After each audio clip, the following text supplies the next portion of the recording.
ओम अग्निमीळे पुरोहितं यज्ञस्य देवमृत्विजं होतारं रत्नधातमम्। ধরুন আপনি রাতের অন্ধকারে এক ঘন জঙ্গল দিয়ে বাড়ি ফিরছেন। হঠাৎ চলতে চলতে আপনি কিছু অদ্ভুত রে আওয়াজ কানে শুনতে পেলেন। কিছুটা সাহস জাগিয়ে আপনি আবার করে এগোতে থাকলেন, কিন্তু কিছুক্ষণ বাদে আপনি টের পেলেন যে আপনার পিছু কেউ নিয়েছে। তবে তার আওয়াজ শুনে বোঝা যাচ্ছে যে সে কোনো সাধারণ মানুষ নয়, সে কোনো এক পিশাচ। কি ব্যাপারটা একটু অদ্ভুত রে না? তবে আপনি টাইম না ওয়েস্ট করে ডাকতে থাকেন এমন এক মহামানবকে যে শুধু অমর না, বরং স্বয়ং শিবের অবতার। হ্যাঁ, আমি কথা বলছি আমাদের সবার ফেভারিট সংকট মোচন হনুমানজির ব্যাপারে। আজকে তার জন্মদিনের উপলক্ষে আমাদের তরফ থেকে বিশেষ নিবেদন, decoding Lord Hanuman.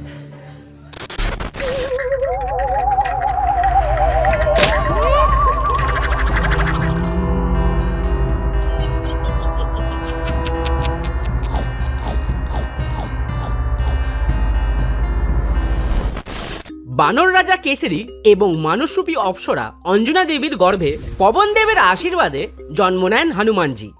By the way, initially তার নাম হনুমান ছিল না। অরিজিনালি তার বার্থ সার্টিফিকেটে নাম ছিল মারুতি, আর ডাক নাম ছিল সুন্দরা। অতিরিক্ত কিউট থাকার ফলে সবাই হনুমানজিকে সুন্দরা বলে ডাকত।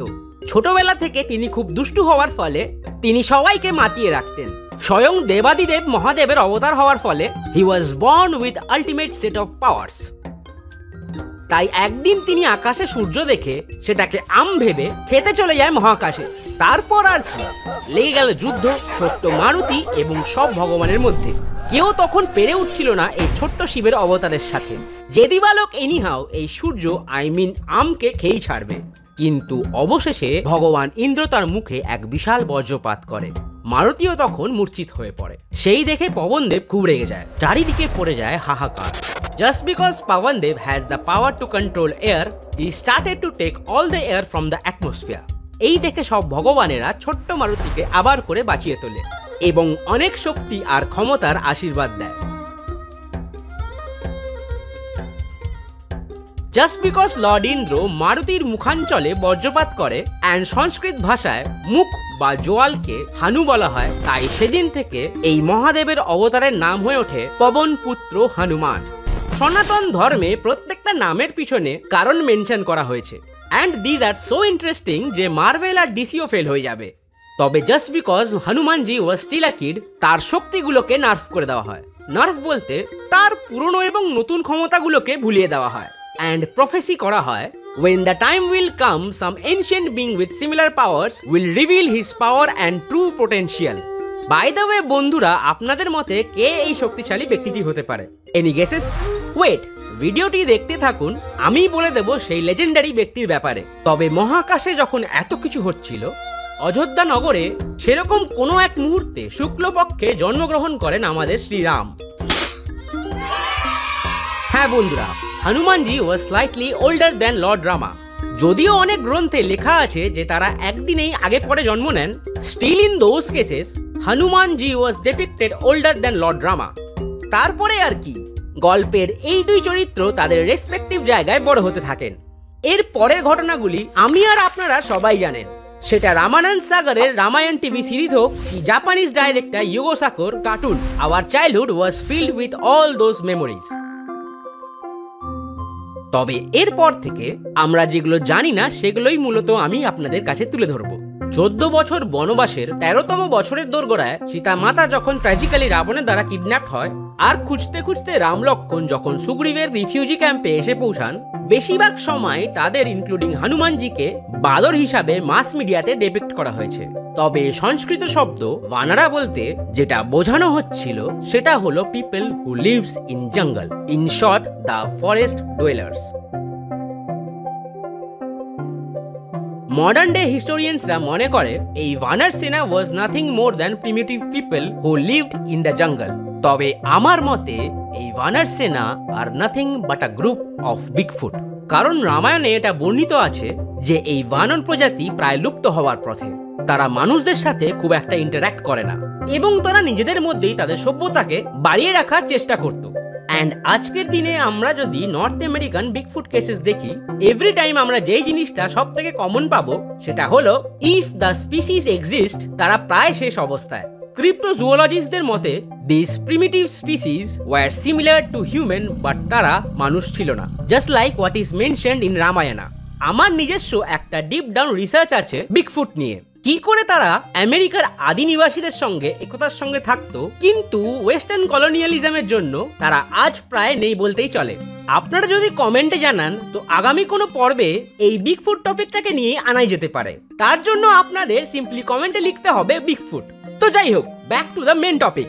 এই বিগফুট বা বানর সেনা ছোটখাটো কাজ লাইক স্পাইং আর মনিটরিং এর জন্য ট্রেন করতো বড় বড় বাদরের দল, আর এই থেকেই কনফিউশনের সৃষ্টি হয়। বানর সেনা হয়ে ওঠে বাদর সেনা। আরও একটা ইন্টারেস্টিং ফ্যাক্ট হলো similarities between Lord Hanuman and Sun Wukong. Both the characters তাদের আর্লি লাইফে সমস্ত স্বর্গের দেবতাদের সাথে লড়েছিল। যেখানে আমাদের হনুমানজি এর story based on his innocence, Sun Wukong এর story was based on more serious and rebellious topic. Self আইডেন্টিটির খোঁজে উকং যখন স্বর্গে গিয়ে ট্রেনিং প্রাপ্ত করে এবং ওখানে একটা স্থান পান, পরবর্তীকালে তিনি বুঝতে পারেন তার কাজটা ছিল অত্যন্ত ছোট এবং ভগবানেরা একদিক থেকে বলতে গেলে তাকে এই কাজ দিয়ে একভাবে বুলি করেছে। বাস তারপর আর কি, লেগে গেল তুলকালাম যুদ্ধ।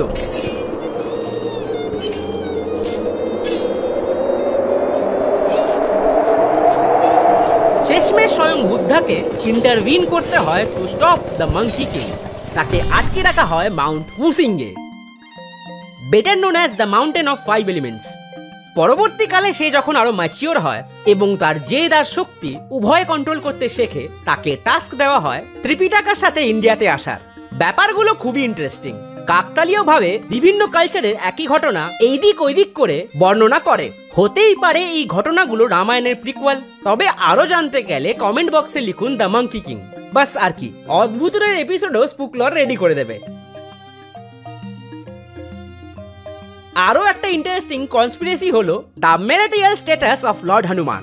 আমরা সবাই জানি হনুমানজি সদা ব্রহ্মচারী, তবে হি হ্যাড আ সান যার নাম ছিল মগধধ্বজ। লঙ্কায় তুলকালাম করার পর হনুমানজির শরীর ওভারহিট করে যায়, যার ফলে he took a deep dive on Indian ocean. স্নান করতে গিয়ে তার গায়ের ঘাম মাকার বলে একটি ওয়াটার ক্রিয়েচারে পান করে নেন, যেখান থেকে তিনি প্রেগনেন্ট হন এবং মকরধ্বজের জন্মগ্রহণ হয়।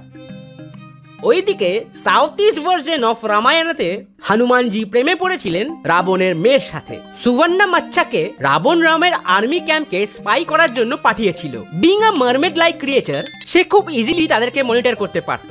বাট একদিন হনুমানজি তাকে হাতে নাতে ধরে ফেলে। ওইদিকে সুবর্ণা মাচ্ছাও হনুমানজির অত্যন্ত সুন্দর রূপ দেখে তার প্রেমে পড়ে যান। ইনিশিয়ালি তাদের দুজনের মধ্যে দ্বন্দ্ব থাকলেও পরে হনুমানজিও তার প্রতি দুর্বল হয়ে পড়ে। গোপনে তাদের পরবর্তীকালে একটি সন্তানও হয়, যার নাম ছিল Macchanu, who was half forest dweller and half mermaid. কম্বোডিয়াতে আজও এই প্রেম কাহিনী নাটকের মাধ্যমে তুলে ধরা হয়, যার নাম হলো রোভম সোভান মাচ্চা।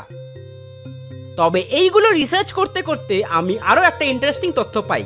অনেক পুরনো হিন্দু ধার্মিক গ্রন্থে এটাও মেনশন করা হয়েছে that Hanumanji was married to Surya's daughter. Yes, I mean যেই সূর্যদেবকে এক সময় তিনি খেতে চেয়েছিলেন, হ্যাঁ তার মেয়েকে, যার নাম ছিল সুভারচালা। দেখুন, সত্যি কথা বলতে না আপনি তখন ছিলেন না আমি, তাই যেটাই আমরা মানবো সেটাই সত্যি। বিভিন্ন রাইটার্সরা তাদের ক্রিয়েটিভ লিবার্টি নিয়ে এক এক রূপে তাকে পোর্ট্রে করেছেন। তবে আমি তো অলওয়েজ হনুমানজিকে রামের আলটিমেট ডিভোটি হিসাবে দেখে গেছি। ও বাই দ্য ওয়ে, এত কিছু বলতে বলতে আমি তো ভুলেই গেছি মেনশন করতে যে কে হনুমানজিকে তার ডিভাইন পাওয়ার্স এর কথা মনে করিয়ে দেয়। এনি গেস বন্ধুরা? ইট ওয়াজ জাম্বুবন্ত। হ্যাঁ, ইট ওয়াজ দ্য গ্রেট জাম্বুবন্ত, যে হনুমানজিকে রামেশ্বরার বিচে মনে করায় তার ক্যাপাবিলিটি এবং তার divine powers. By the way, আপনারা কি জানেন জাম্বুবন্তের সৃষ্টি সভ্যতার শুরু থেকেই, and he was one of the sons of Lord Brahma. And পরবর্তীকালে তার একটা মেয়েও ছিল, যাকে বিয়ে করেছিল স্বয়ং বিষ্ণুদেবের এক অবতার। তবে এইসব জানতে গেলে আপনাকে কমেন্ট বক্সে টাইপ করতে হবে জাম্বুবন্ত লিখে, কজ একটা ভিডিওতে এত কিছু কভার করা ইজ নেক্সট টু ইম্পসিবল। তবে সব থেকে ইম্পর্টেন্ট ফ্যাক্টর হলো হনুমানজি 15টি আশ্চর্য ক্ষমতার অধিকারী ছিলেন, যেরকম অনিমা, যেটা হলো নিজের ইচ্ছায় ছোট হয়ে যাওয়া, জাস্ট লাইক অ্যান্টম্যান। মহিমা, যেটা হলো the powers of giant man. Garima, that means এত শক্তিশালী যে সামনের শত্রুকে এক টকায় কাট করে দিতে পারে। আরো 12টি ক্ষমতা, যেগুলো ডেসক্রিপশন বক্সে মেনশন করে দিয়েছি। তবে এত শক্তি থাকার পরেও রামায়ণে রামই কেন রাবণকে বধ করলেন? Being the avatar of lord Shiva, he is as equal as lord Rama. কিন্তু সে কেন সাইড চরিত্র ভূমিকা পালন করলেন? ঠিক মহাভারতের কৃষ্ণর মতো। এই ঘটনাগুলি আমাদের মূলত একটাই জিনিস শেখায়, that is true devotion and submission. হ্যাঁ বন্ধুরা, আজকের দিনে আমরা সব রকমের রিলেশনশিপ, সেটা মাতে ছেলেতেই হোক কিনা কি প্রেমিক প্রেমিকাদের মধ্যে, আমরা এই সম্পর্ক পালন করলেও দিনের শেষে সবাই নিজেরটাই দেখে। কোনো ঘরের ছেলেরা স্বার্থপর বেরোয়, কোনো ঘরের মা কিংবা কোনো ঘরের বউ।